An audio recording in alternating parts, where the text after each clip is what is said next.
Good day and welcome to SCO BRICS Insight, where we talk about what's really going on in the world of the BRICS. Now, many people ask me why I decided to live in Russia.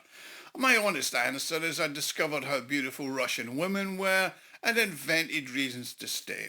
So today I want to talk about that subject on one of the most important days of the year in Russia. Now, one of the most important days in the Russian calendar is International Women's Day. In the West, this is treated as some kind of feminist day and it celebrates female emancipation and the so-called achievements by feminism. In Russia, it's very different, however. Here it's a day when every Russian male shows his love and appreciation for the women in his life, be they his wife, his grandmother, his mother, sister, girlfriend, or any other female relative, not to mention female colleagues. This meant spending money on flowers and gifts of all sorts for them. In fact, besides New Year, Women's Day is the biggest day of the year for buying presents and celebrations. I mean, you've got to imagine St. Valentine's Day in the West on steroids. Now, in the celebrations of International Women's Day, opening a few bottles with the family, of loved ones, colleagues, enjoying a glass or two of Russian sparkling wine creates the party atmosphere, and it's domestic sparkling wines that account for an impressive 70% of sales in Russia. By the way, most foreigners, when they try it, are actually impressed. This is according to the importers and sellers of the aforementioned Russisky Champansky, as they call it. So which wines dominate on the shelf? On International Women's Day, a glass or two of domestic sparkling wine is 70% of the market according to the importers. Now, the minimum price for sparkling wine for the Women's Day holiday is around 240 rubles, which is about £2.50. The maximum could be 70,000 rubles for a bottle of seriously expensive French champagne. So what we're looking at is from $250 to $700. So which wines dominate?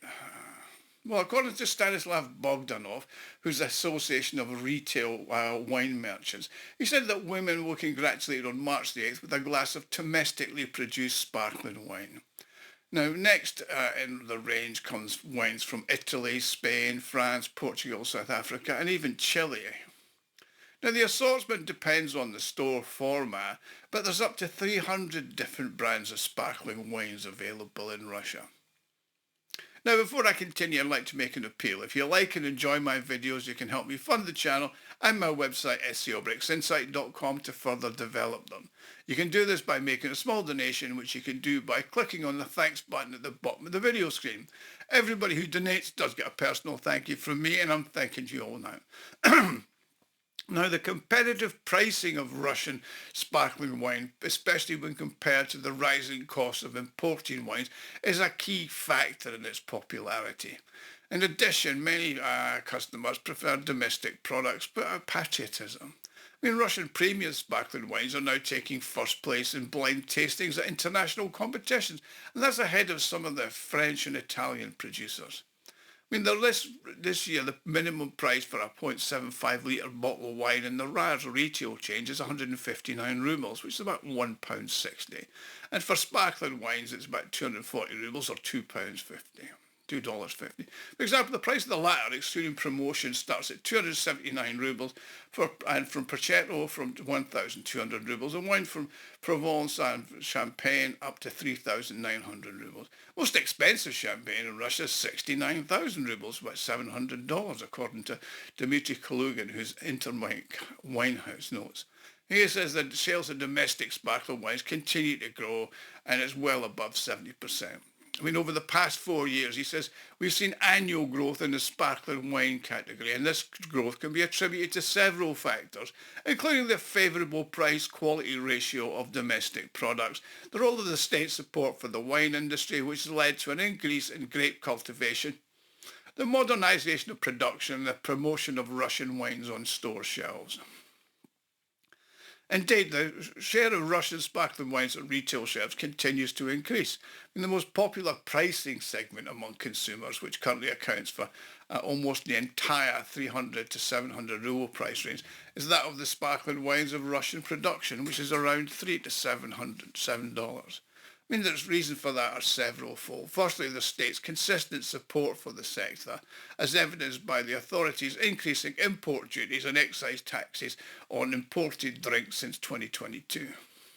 Additionally, the growing popularity of sparkling wines among consumers, as they 59% of the surveyors said that the cost and taste is a contributing factor. Now, Russian domestic wine producers have demonstrated their capacity to meet the domestic demand, and notably increasing their production of wine by 24% in 2024 compared to the previous year. Now, which areas are it? Well, the Krasnodar territory in southern Russia has demonstrated notable growth, producing over 71 million litres of wine, and that's 30% up on 2023. The Crimea, excluding Sevastopol, maintained a steady output of around 10 million litres. The Republic of Dagestan also exhibited robust performance, registering growth of over 40% in sparkling wine production compared to 2023. Sparkling wine production in St. Petersburg was up by 18% and reached 20 million litres. In the Moscow region, it surged from almost zero to 7 million litres, which is up 242% compared to 2023. Now, as in the New Year period, Russians continue to prefer products from the Russian winemakers, according to Lagoda, who's an important distributor of alcoholic beverages.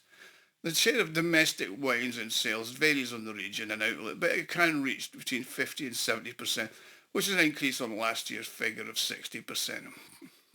Of course, the increase in duties and excise tax on imported wines has led to a shift in consumer preferences. I mean, many Russians are starting to look towards friendly countries like Georgia and Armenia, as well as the products of Russian winemakers. Now, a significant proportion of consumers have also shifted their preference towards strong spirits, such as gin, rum and whiskey, which are suitable for mixing with soft drinks and allows them to dilute the alcohol content. It's also notable that prices for quality Russian sparkling wines, which start around 600 rubles, which is about $6, is increasing. However, the lower limit for foreign alcohol is significantly higher. I mean, for example, the cost of Italian or Prosecco, the most popular foreign sparkling wine, starts at 1,000 rubles, with the average price fluctuates between 1,700 and 2,500 rubles. French champagne can be found from about 3,000 rubles, which is about $30, with more prestigious houses starting at 6,000 rubles and up into the tens of thousands. According to Alexander Lipin, executive director of the Fort Wine Trading Company, Russia offers consumers the most affordable options, with domestic drinks starting at 450 rubles, and there are a few imported wines in that segment. In the category up to 1,000 rubles, about $10, almost the entire assortment is made up of Russian sparkling wines, with imported ones found in the middle and premium segments. So Prosecco, which could be found before at 600 rubles, is now average price from 12 to 1,500 rubles and higher depending on the outlet. Of course, the French champagne starts at 5,000 rubles per bottle, with famous brands like Veuve Clicquot, Piper Heidsieck, Louis Roederer and G.H. Mumm commanding price tags of upwards 6,000 to 7,000 rubles. Now, consumer choice is largely influenced by their budget in the affordable segment, and demand is highest for Russian sparkling wines in the mid-price range. Prosecco is so popular due to its light taste and its versatility. In the premium segment, champagne is preferred choice, especially of the well-known brands that are traditionally associated with celebration and high-level status.